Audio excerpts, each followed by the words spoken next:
Guadalajara, el peso de las ideas. Bueno. ¿Qué tal? ¿Cómo está? Muy buenas tardes. Les saludamos cordialmente en La Báscula, jueves de gobernanza, con el doctor Pablo Arredondo. Pablo, ¿cómo estás? Bienvenido, gusto saludarte. Buenas tardes, Antonio. Bueno, tenemos temas interesantes, importantes. El reciente informe del Latinobarómetro 2016. Vamos a platicar sobre este tema, pero antes iniciaremos con un tema que tiene que ver, por supuesto, con gobernanza. Y como usted seguramente sabe, el Grupo Reforma dio a conocer el audio de una grabación en la que el presidente del Supremo Tribunal de Justicia, Luis Carlos Vega Pámanes, pues le hace una llamada al comisario de Seguridad Pública de Guadalajara. Y en esa grabación, que desde mi punto de vista es muy claro, pues él intercede a favor de dos personas que habían sido detenidas con posesión de armas de fuego afuera de un banco, ¿no? Esto hace algunos meses, sin embargo apenas se difundió precisamente esto. La Fiscalía General del Ayuntamiento de Guadalajara concretamente presentó la denuncia ante la PGR, se declaró incompetente, pero también ante la Fiscalía General del Estado. Y de este tema, Pablo, ¿qué nos comentas? Porque pues ha habido muchas reacciones. Esto se dio a conocer ayer y hoy ya en el Congreso están pidiendo que Luis Carlos Vega pues pida licencia para que pueda facilitar las indagatorias correspondientes, ¿no? Bueno, en efecto es un suceso, llamémoslo así, que llama mucho la atención, pero que viene a confirmar, por desgracia, sospechas que mucha gente tiene. Es decir, ¿y cuáles son esas sospechas? No estoy hablando en particular del personaje, sino las sospechas son de que todo el aparato jurídico, digamos, no es un aparato que opere al margen de intereses. Tú sabes que uno de los grandes males y dolencias de este país tiene que ver con la impartición de justicia, ¿no? Sí. Y entonces cuando uno se remite al problema de la impartición de justicia y luego lo personifica en situaciones como la que se pone en evidencia por X o Y razones, pero finalmente se pone en evidencia de que el máximo representante de la justicia, del poder judicial en nuestro estado, funciona como un intermediario, como un hombre que utiliza su influencia para liberar a personas que están bajo sospecha. Bueno, ahí es donde uno se pregunta, bueno, si esto hace el máximo representante de la justicia en el estado, ¿qué no hace el resto de la estructura? ¿Qué no hace el resto del aparato? Y entonces, de nuevo, esto nos remite al problema de cómo garantizar que de veras nuestra justicia sea imparcial. Por ejemplo, que sea, ya no te digo expedita, porque ahora con el nuevo sistema de impartición de justicia estamos viendo una serie de tonterías, llamémosle así, o de trabas, o de que van a afectar los procesos judiciales de todo tipo, pero simple y sencillamente pensando en la imparcialidad. ¿Cómo podemos garantizar la independencia del sistema judicial? Recordemos que en nuestro esquema republicano, hablamos demócrata republicano, hablamos de tres poderes fundamentales, ¿no? El legislativo, el ejecutivo y el judicial, el que imparte la justicia.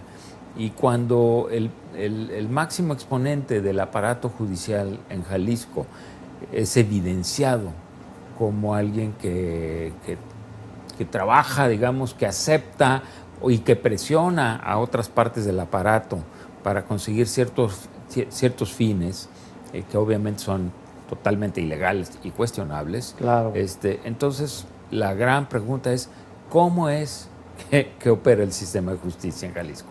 Luego, bajándolo ya a un nivel más específico, la pregunta es, bueno, ¿y por qué el máximo, el representante del aparato judicial no ha dado una explicación clara de esto? Lo más que ha dicho es que esta es una puesta en escena, o que le pusieron un 4, por llamarlo de manera coloquial. Que incluso el audio está editado, dijo. Bueno, eso habría que verlo, eso tendrían, eso sí, que analizarlo los peritos, si hay o no hay una manipulación de los audios. Todo hace pensar que no hay ninguna manipulación de audios. No, por supuesto que no. Pero lo que sí habla él es un montaje que inicialmente es una primera llamada y en la segunda fue Salvador Caro quien lo grabó con dolo, según dijo Bueno, Luis mira, Carlos Vega Pavés. insisto, eso tendría que observarlo, ahora sí que un aparato imparcial que hiciera el análisis de esto desde otra perspectiva. En tanto, lo que no se debería permitir es que el máximo representante de la justicia en Jalisco, que ha sido señalado de esta manera tan flagrante, pongámoslo así, permanezca en su lugar, con toda sinceridad. Y no lo digo yo, ha sido la reacción de diputados y senadores federales de todos los partidos políticos, o de los principales por lo menos, ¿no? Que están diciendo... Hoy aquí en el Congreso igual. Y en el, Pablo, en el mismo Congreso. Entonces, la gente está diciendo, por lo pronto el señor tendría que hacerse a un lado y permitir que una investigación analizara el caso realmente. Así él no puede seguir fungiendo.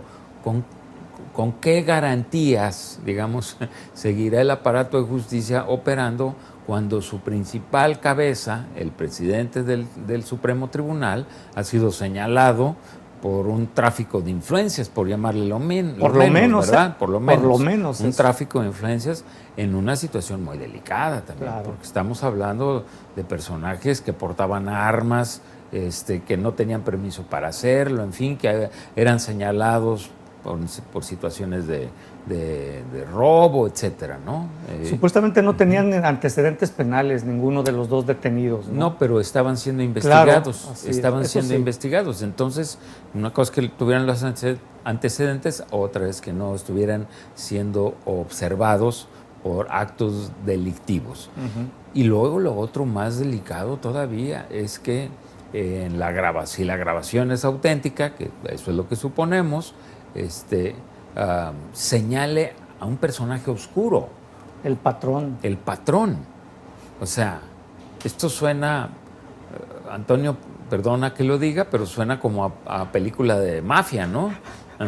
El patrón ha aparecido en varios escenarios y yo no sé si es el mismo patrón, pero en el caso de Lisa Ayón, recuerda, también dije el patrón. Claro. Y luego en el caso de Hugo Luna, cuando el manotazo también decían el patrón. Bueno, a lo mejor, y ahora también sale el patrón. Digo, ¿será el mismo patrón o hay patrones distintos? Vamos a suponer que en el mundo de la mafia nunca hay un solo patrón, claro, ¿verdad? Hay 2, 3 o 4 patrones. Y cada quien tiene sus redes a las que responder, ¿no? Pero es muy triste que cuando se le ha cuestionado sobre, bueno, ¿y quién es el patrón? ¿Sí? No haya una respuesta en lo absoluto, ¿no? Claro. Es decir, el patrón es una persona vinculada al negocio de los automóviles, autoventa. Compra-venta de autos. Compra-venta de autos, y muy importante en un sector empresarial de Jalisco. Eso no nos dice nada. Sí, es decir, los nombres tendrían que señalarse. Además, si él abogó por ese patrón, más vale que diga los nombres, ¿no? Sí, por supuesto.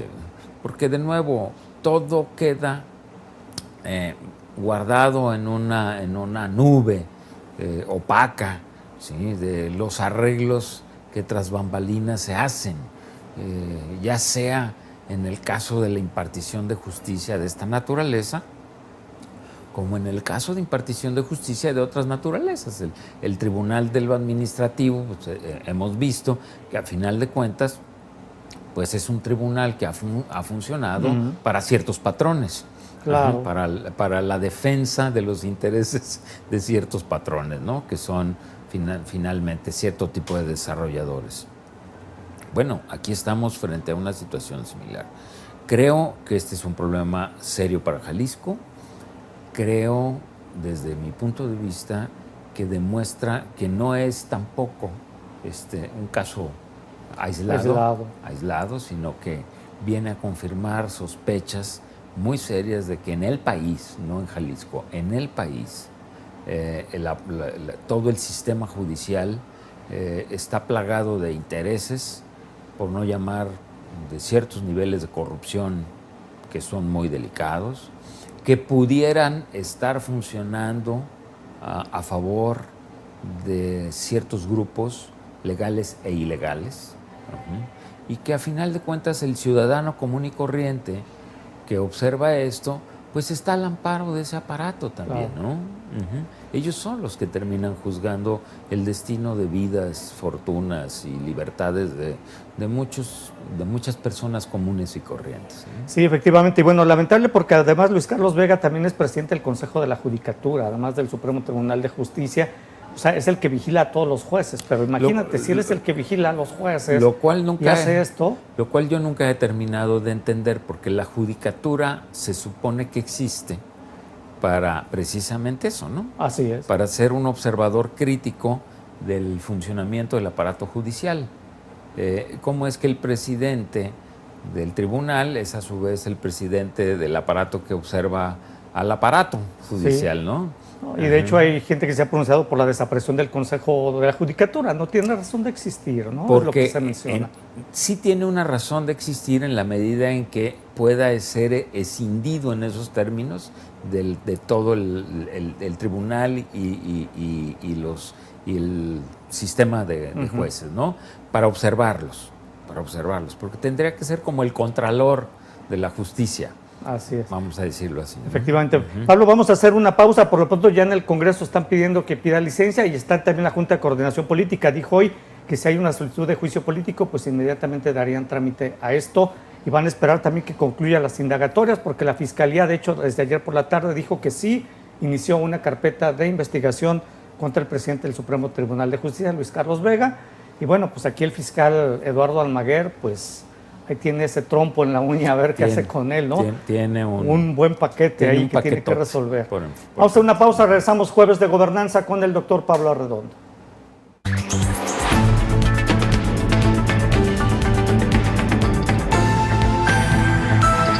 La báscula, el peso de las ideas. Bueno, continuamos con el doctor Pablo Arredondo, jueves de gobernanza, un tema que también tiene que ver con pues un sistema bajo sospecha. Otro es el Sistema Nacional de Fiscalización en México, porque resulta que la Organización para la Cooperación y el Desarrollo Económico dio a conocer los avances preliminares. De hecho, es un avance apenas preliminar de un estudio que realiza la OCDE sobre el Sistema Nacional de Fiscalización en el país. Y este estudio preliminar revela que la mayoría de los estados de la República carecen de órganos de fiscalización con plena autonomía para revisar la correcta aplicación de los recursos públicos. Esto dijo ayer el secretario general de la OCDE, José Ángel Gurría, que además es mexicano, ¿no? Y ya trabajó en Hacienda hace algunos sexenios. Fue secretario de Hacienda, así es.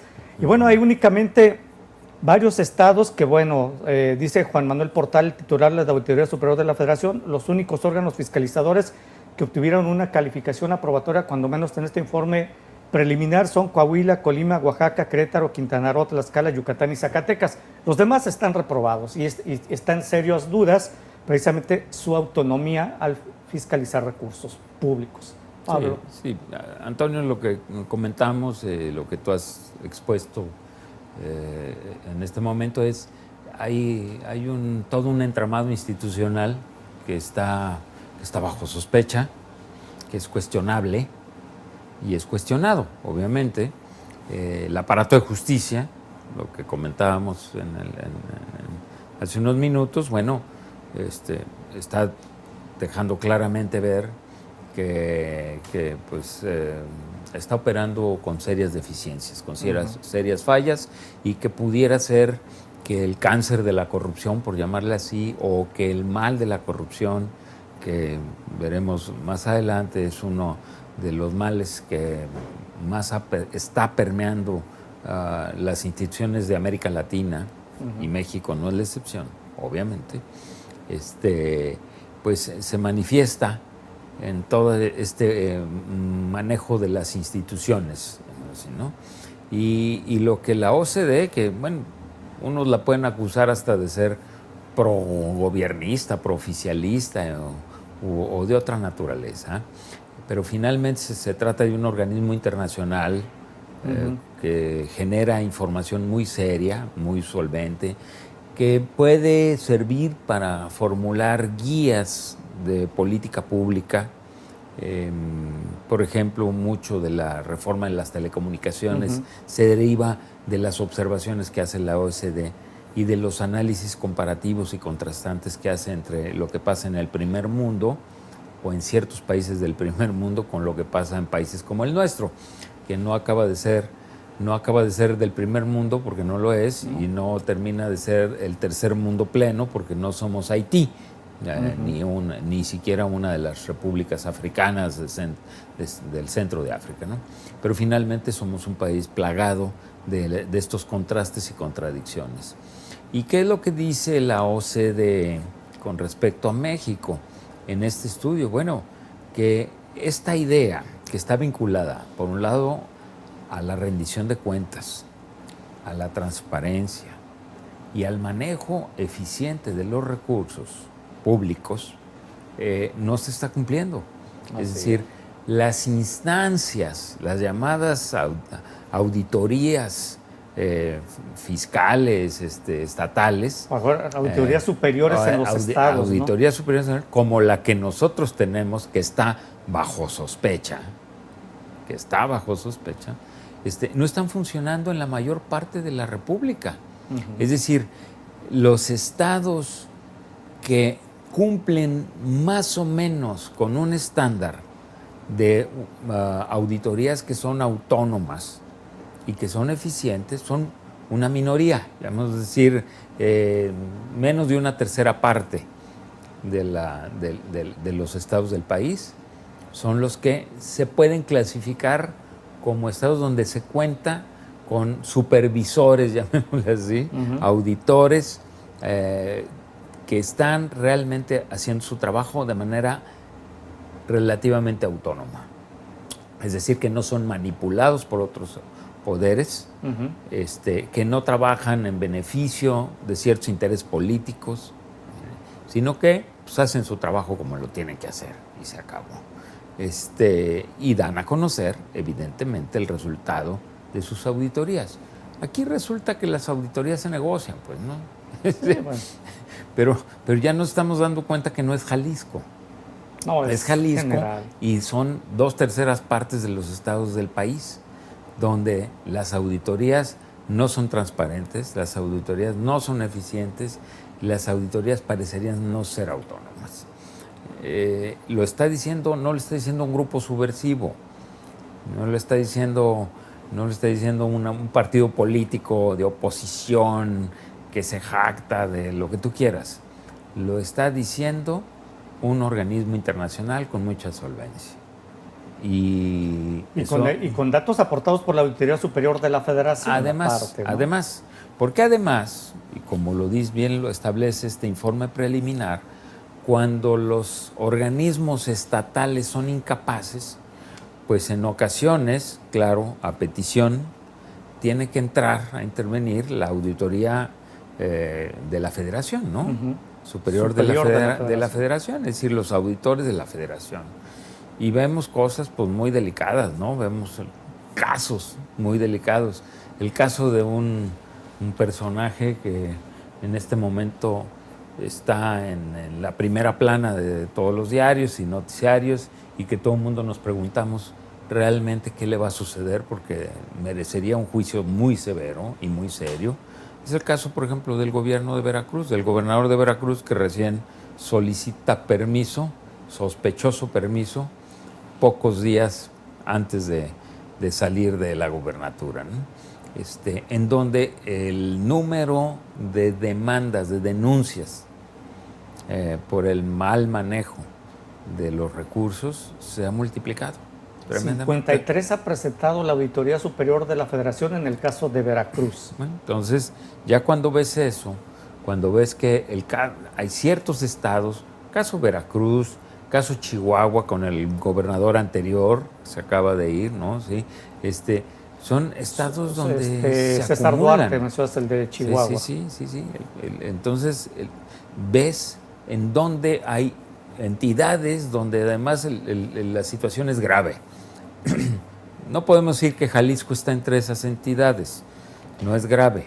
Jalisco tiene 2 denuncias, nada más. Sí, pero finalmente no olvidemos que la operación de la Auditoría Superior del Estado ha sido motivo de mucha controversia. Así es. Aquí en el Estado, ¿no? Al grado que, bueno, que hay una fuerte oposición, o hubo una fuerte oposición a que pudiera reelegirse, digamos, el auditor superior, ¿no? Él ya dijo que no, ¿eh? Bueno, él ya dijo que no cuando vio que no iba a poder Todos pasar. estaban en su contra, ¿verdad? No, dijo, no voy a pasar por la prueba del Congreso, porque de nuevo en un esquema republicano, esta división de poderes tendría que servir para equilibrar los abusos, digamos, de los otros, ¿no? Para regresar, por ejemplo, al caso del presidente del Supremo Tribunal, bueno, como quiera que sea, el Congreso del Estado tiene la posibilidad de hacerle un juicio político, independientemente de todo, porque para eso existe la división de poderes. Sí, son contrapesos. Es decir, tú tienes una autonomía relativa. El Ejecutivo tiene atribuciones por ley que puede llevar a cabo, pero no es un dictador, no puede hacer lo que se le dé la gana.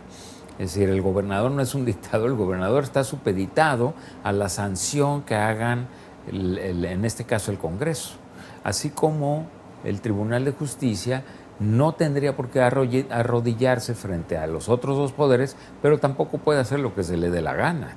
Es decir, ese es el famoso esquema de pesos y contrapesos que establece un esquema federalista republicano, ¿no? Sí, efectivamente. Pablo, en el caso de Veracruz, pues como ya mencioné, son 53 denuncias las que hay y ha presentado ya la Auditoría Superior de la Federación por presuntas irregularidades en las cuentas públicas del gobernador, bueno, de allá del gobernador con licencia, Javier Duarte, que él dice que, bueno, que no se va a ir, que va a estar aquí en el país disponible para las investigaciones. Mira. Pero mira, si de veras fuera así, pues qué garantía tenemos de que va a ser procesado legalmente, ¿no? Y qué garantía tenemos de que no ya hizo algunos pactos para que sus juicios pues no sean tan severos, ¿no? Si es que de veras se somete a algún procedimiento legal. Yo creo que no deberíamos dudar de que él está haciendo todo lo posible para que no se le acuse, no se le inculpe, no se le juzgue y obviamente no haya consecuencias legales por esos procedimientos. Y si se le juzga, que no sea tan severa la condena, sí, ¿no? Sí, sí. Pero es que el clamor es tan generalizado. Sí. En este caso sí. Con respecto al manejo a la corrupción, al manejo de recursos, como con respecto al problema de la violencia, ¿no?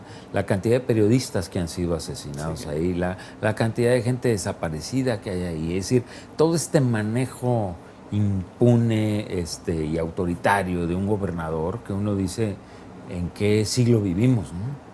Las empresas fantasma y los 635 millones destinados a estas empresas, ¿no? Todo ese manejo de corruptelas, de las que seguramente está muy beneficiado, no habría que dudar que él esté operando para manejar que el daño sea menor a la hora que ya oficialmente concluya su mandato. Así es. Por lo pronto, en este informe preliminar de la OCDE, hay 24 estados denunciados ya penalmente por irregularidades. Bueno, las denuncias las presentó, insisto, la Auditoría Superior de la Federación, pero derivan precisamente de este análisis preliminar de la OCDE sobre los sistemas de fiscalización en el país, con poca autonomía, por lo que está en duda su operación, al igual que está en duda la operación del Supremo Tribunal de Justicia aquí y de la Auditoría Superior del Estado también aquí en Jalisco. Ahí están dos graves problemas. La solvencia institucional, ese es el verdadero problema. Así la es. credibilidad que el ciudadano común y corriente puede tener o otorgarle a sus instituciones que lo defienden, lo protegen, lo representan, como le quieras llamar, ¿no? Así es. Una pausa, regresamos con el doctor Pablo Arredondo, Jueves de Gobernanza.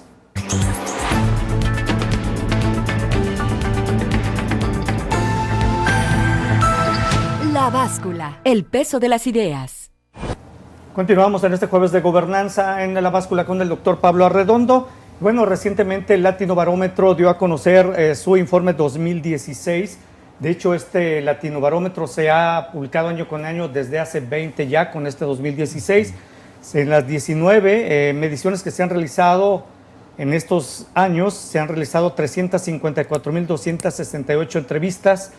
La medición de este año aplicó a 20.204 personas, es decir, entrevistas que se hicieron entre el 15 de mayo y el 15 de junio. Es una muestra representativa del 100% de la población, dice el Latinobarómetro, de cada uno de los 18 países en los que se aplicaron las encuestas. Esto representa y un alcance de 597 millones de habitantes. Es este análisis, estudio de Latinobarómetro, que habla, entre otras cosas, sobre la calidad de la democracia, precisamente el apoyo que se le da a la democracia, el autoritarismo político, la satisfacción con la democracia que tenemos los latinoamericanos, cómo ven a los medios de comunicación, las redes sociales también, que ha aumentado el uso de las redes sociales, y son algunos de los hallazgos importantes de este estudio, que es muy significativo porque lo que yo encontré y leí, Pablo, es que pues hay un declive de las democracias latinoamericanas, ¿no?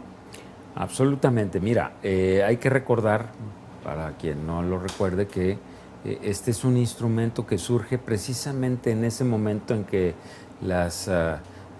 los regímenes políticos de América Latina transitan, una gran cantidad de ellos, de esquemas autoritarios, abiertamente autoritarios, que se impusieron desde los años 60, 70 y parte de los 80 en América Latina, que generaron, por desgracia, dictaduras que son célebres, como la dictadura brasileña, la argentina, la chilena, por no hablar también la paraguaya, por no hablar algunos intentos de dictadura que se generaron en el Perú y en otros estados de la región, y por no hablar del mismo caso mexicano, a la que era difícil clasificar políticamente, porque no era una dictadura, pero era un sistema de partido único, en donde solamente, ahora sí que un chicharrón tronaba, ¿no? Y por ahí de inicio de los 90 arranca esta iniciativa, cuando ya la democracia se instala en la mayoría de los países latinoamericanos, para evaluar qué tanto los latinoamericanos estamos satisfechos con la democracia, qué pensamos de la democracia. ¿En quién confiamos más? Irle tomando el pulso, llamémosle, ¿no? El pulso a la democracia, ¿sí? ¿Qué tanto nuestros gobernantes nos generan satisfacción o no? ¿Nuestros gobiernos nos generan confianza o no? ¿Qué tanto creemos en la democracia? ¿Qué otras instituciones vinculadas a la democracia son importantes, como pueden ser la de los medios de comunicación, que se supone que tienen que ser actores bien importantes en el funcionamiento de una democracia, ¿no? Por la libertad de expresión que representan, por todo lo demás.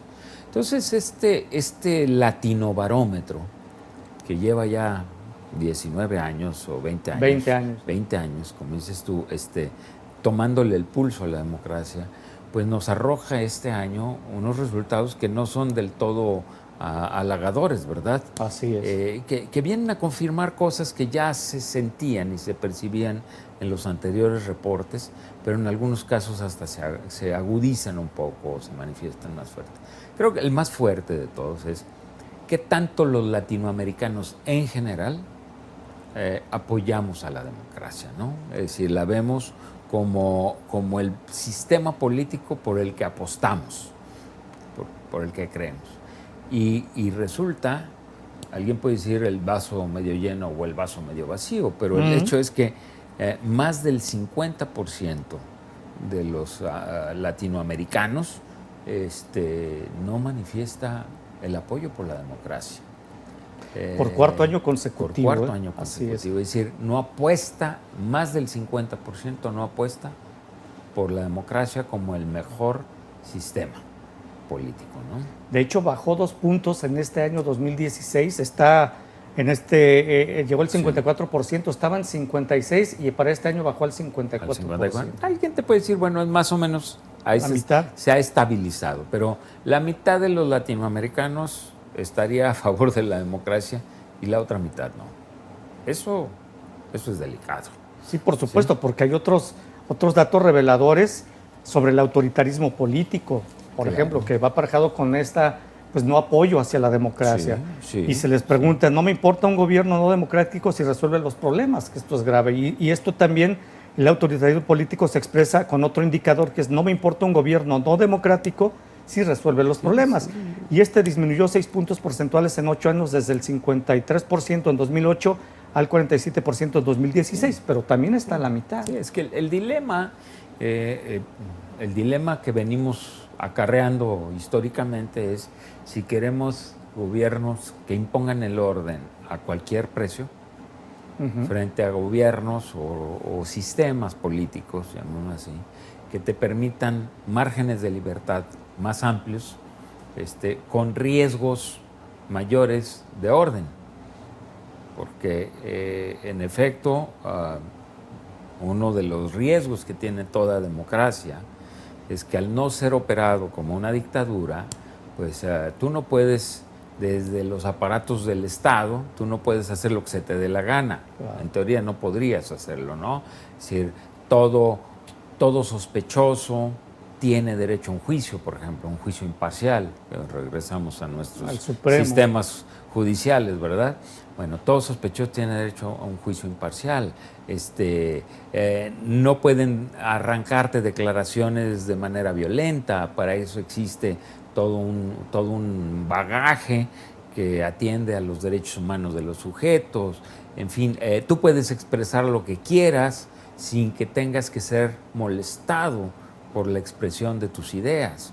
O puedes profesar la religión que se te dé la gana sin que nadie te persiga por eso, sin que nadie te castigue por eso. En fin, todo ese esquema de libertades civiles, los trabajadores tienen la libertad de unirse para defender sus derechos. La sociedad civil tiene derecho de manifestarse, de organizarse y de expresar sus intereses. Bueno, en una dictadura eso no pasa. En una dictadura es el Estado el que controla todo y decide quién sí, quién no, y se acabó. Y pareciera, ¿verdad? Pablo, que con estos resultados hay cierta nostalgia por los gobiernos autoritarios, porque todavía la mitad de la región piensa que vale la pena un gobierno no democrático para resolver los problemas. Pero, y tú sabes, porque eso lo dice el mismo informe, que es bien interesante. El problema es que cada vez más hay 2 o 3 variables que los ciudadanos comunes y corrientes de América Latina, incluye México, obviamente, piensan que son los problemas principales. Corrupción es uno. Principal. Violencia es otro. Y desigualdad social es otro. Entonces dice, la inferencia que puede hacer el ciudadano común y corriente es decir, bueno, si aquí no hay... Si aquí estamos a expensas de que la corrupción haga lo que se le dé la gana, regresamos al caso, a los dos casos anteriores, ¿verdad? Si la violencia está desatada, digo, tú y yo somos testigos, porque por desgracia en Jalisco nos está golpeando muy fuerte y muy feo, de cómo las manifestaciones de esta violencia han crecido con los años. Y si todo esto además se refleja en una sociedad en donde los pobres cada día son más pobres y los ricos cada día son más ricos y los pobres cada día se multiplican más y los ricos son un pequeño puñado, entonces la gente dice, ¿y esto qué tiene que ver con una democracia, no? Sí, ¿qué tan democrático es esto? ¿Qué tan democrático es? ¿O para qué nos sirve la democracia si esto no se resuelve?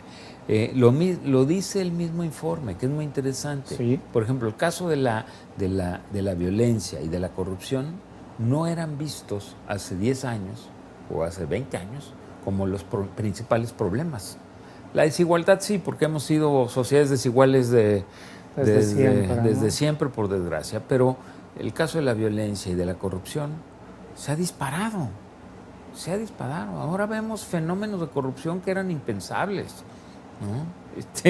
Que los corruptos de antaño, ¿sí?, se sonrojarían al ver el nivel y las formas de corrupción contemporáneas, ¿no? Y la cantidad de actos de corrupción que se dan, ¿no? Y en ese sentido, el ciudadano al ciudadano no le pasa desapercibido. Dice, bueno, ¿y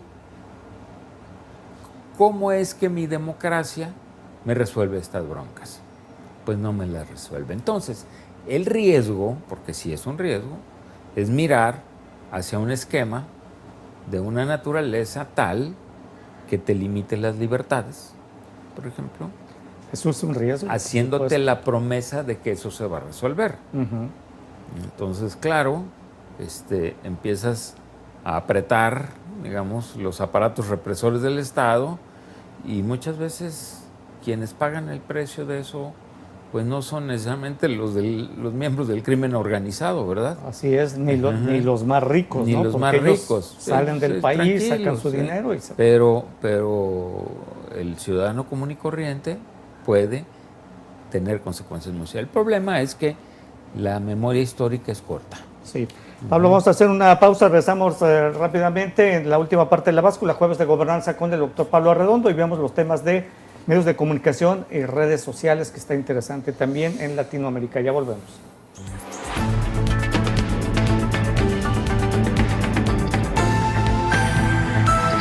La Báscula, el peso de las ideas.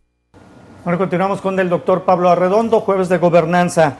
En este informe del Latino Barómetro 2016 también este autoritarismo. Pablo, y me voy rápido en este tema para entrar a los otros. Sí. El autoritarismo se manifiesta también no solo en cuanto al tipo de regímenes, sino también respecto a la libertad de expresión. Un tercio de la región, 30%, opina que está bien que el presidente controle los medios de comunicación en caso de dificultades. Imagínate, esto se manifiesta mucho más en Guatemala y menos en Chile. Y luego también el tema de la satisfacción con la democracia es un indicador de desempeño. Cae desde el 38% en 2015 al 34% en 2016, cayó 4 puntos, viene disminuyendo desde el 2009 y bueno, esta correlación se aprecia también con la situación económica. Cuando en un país hay mucho más desigualdad, los niveles económicos van a la baja, pues por supuesto que crece precisamente este desencanto con la democracia. Y en México, pues simplemente no avanza, ¿no? El apoyo, por ejemplo, a la democracia no mejora, y está estancado prácticamente. Sí, está, algunos otros temas. Si mal no recuerdo, el momento de mayor, digamos, aprecio por la democracia se da a principios en el 2002, por ahí, ¿no? Cuando recién inaugurábamos eso que se llamó la alternancia, que yo no sé si alternó nada o alternó algo, finalmente, pero es el momento en que más aprecio se tiene por el sistema y a partir de ahí viene bajando, en el caso mexicano específicamente, ¿no? Otra cosa que es importante es el desencanto con la democracia tiene que ver también con la idea de si los políticos, y fíjate, esto tiene que ver con el primer tema que tocamos, que es el tema del Supremo Tribunal de Justicia de Jalisco, si los políticos o los funcionarios en este caso son independientes de ciertos intereses, o si operan con autonomía al margen. Y mira, el prácticamente 4 de cada 10 latinoamericanos piensa que realmente los políticos son independientes. O sea, 6 de cada 10 piensa que no operan con independencia, es decir, que están sujetos, supeditados a otros intereses. Sí, claro, mucho más poderosos. Y ese es más o menos el promedio que en el caso mexicano se manifiesta, ¿no? Aproximadamente 39% opina, ¿sí?, que realmente los políticos operan con libertad. Es decir, la mayoría opina que no operan con libertad. Nuestros políticos están supeditados a intereses y por lo tanto cuando actúan considerando en primera instancia los intereses que los respaldan, sí, claro, ¿no? respondiendo a esos intereses. Exacto. Bueno, eso tiene que ver con la calidad de la democracia en la medida en que el desencanto con la clase política es creciente. Si la gente dice, es que pues comencemos por pensar o por considerar seriamente la calidad de nuestros políticos. O sea, la calidad de la democracia está relacionada con la calidad de las instituciones y de los políticos. La gente dice, pues estos personajes no funcionan. El informe, de hecho, sugiere que en América Latina podría estar sucediendo algo. Hay una sociedad civil cada vez más activa, más dada a demandar, frente a una clase política más estancada. Mientras la ciudadanía avanza, la clase política se queda ahí, estancada. Estancada. Entonces, porque no responde precisamente a las expectativas de esa sociedad que avanza. En efecto. Ahora, lo interesante también con el informe es que te lleva a cuestionar, bueno, además de los políticos hay otras instituciones, caso de los medios de comunicación, ¿no? Es decir, ¿qué tanto, preguntan los encuestadores, qué tanto considera usted que los medios de comunicación operan con independencia, que es una de las premisas fundamentales de una comunicación democrática, ¿verdad? Operar con independencia. Y es altísimo. Como promedio, en América Latina, 65 de cada 100 o 65% de los ciudadanos considera que los medios de comunicación no funcionan con independencia. Es decir, la gente está diciendo no contamos con una prensa libre, con unos medios de comunicación libres realmente e independientes. Eso es de llamar la atención, ¿no? Porque son muy pocos, es muy poco el porcentaje. El caso de México, por ejemplo, solamente el 22% de los ciudadanos considera que son independientes los medios de comunicación. O sea, casi el 80%, aquí 78%. 78, así es. Considera que nuestros medios de comunicación no son independientes, que responden a intereses. Un porcentaje alto, ¿no? Muy alto. Y también que los medios contribuyen precisamente a este desencanto por la democracia, al bajo nivel de la democracia. Los medios también contribuyen, dice en una parte, en un apartado, este estudio Latino Barómetro. Es que si tú no tienes de nuevo una prensa libre, ¿cómo puedes considerar que la democracia es sana?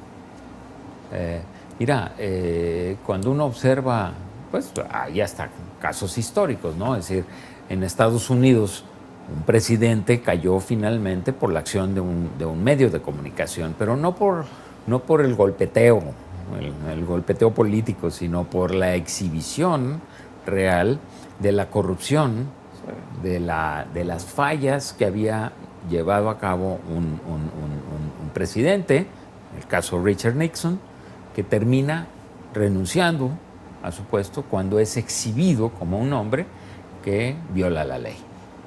Así es, una investigación bien realizada por Washington Post en ese tiempo, que inicialmente el New York Times había tocado ese tema, pero pues no le pareció interesante, lo retoma el Washington Post, ahí están la historia ya es de sobra. Pero finalmente ahí tienes, ¿no? Así es, el medio de comunicación realizó un trabajo profesional de investigación a profundidad y logró eso. Y al final de cuentas no es gratuito que un personaje detestable como Donald Trump actualmente tenga entre otros de sus enemigos a los medios de comunicación, claro, porque continuamente lo exhiben, digamos, y lo ponen en evidencia, ¿no?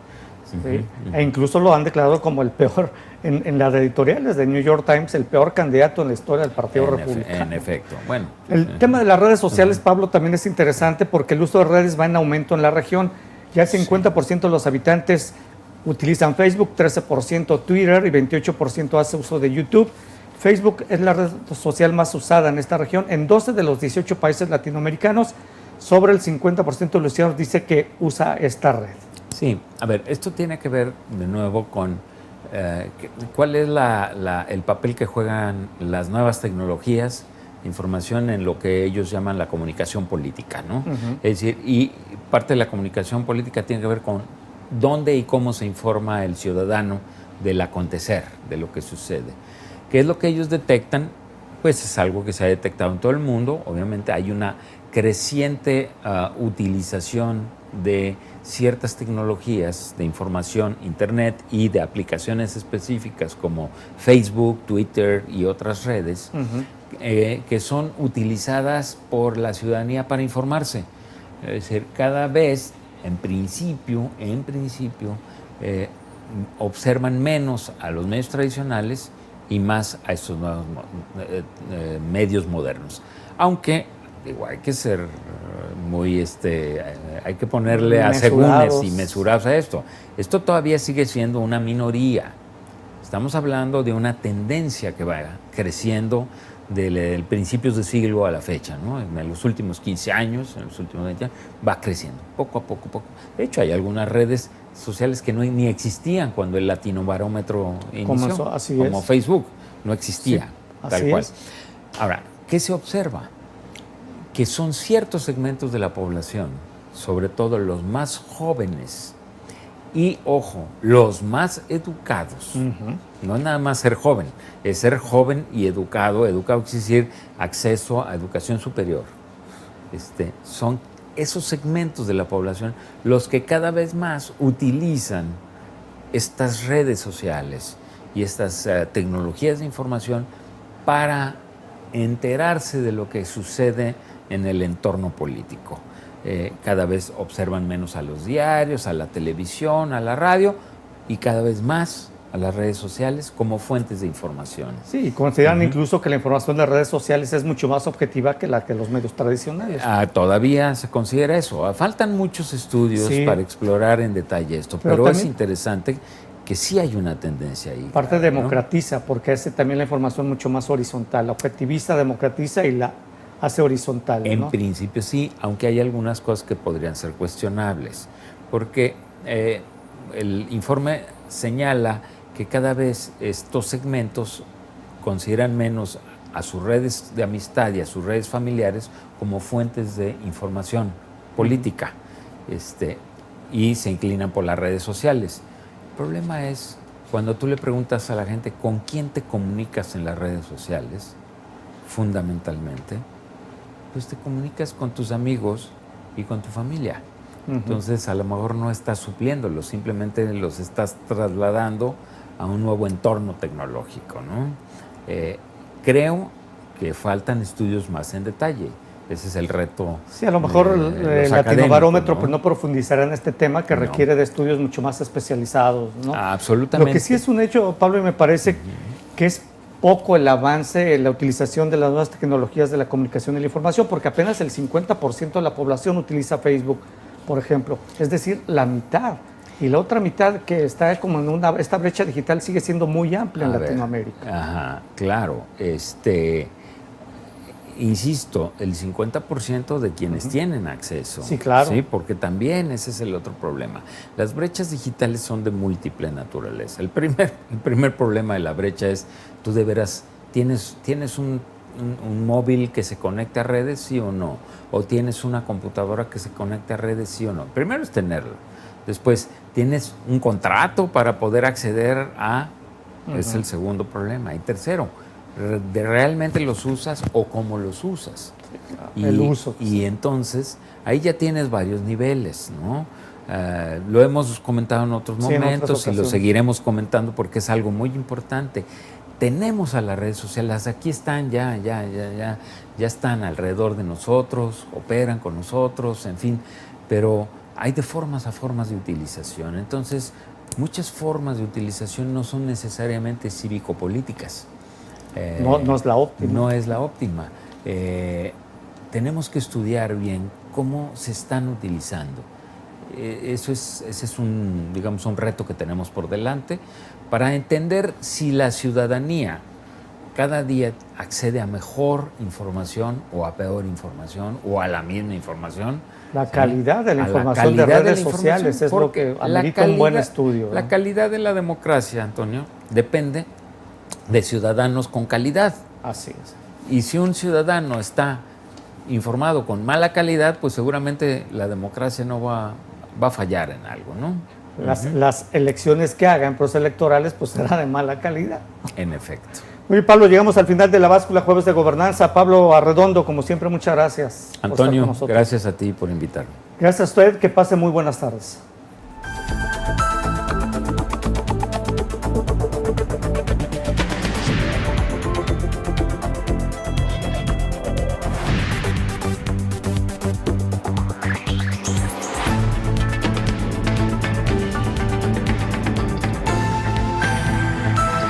La báscula, el peso de las ideas.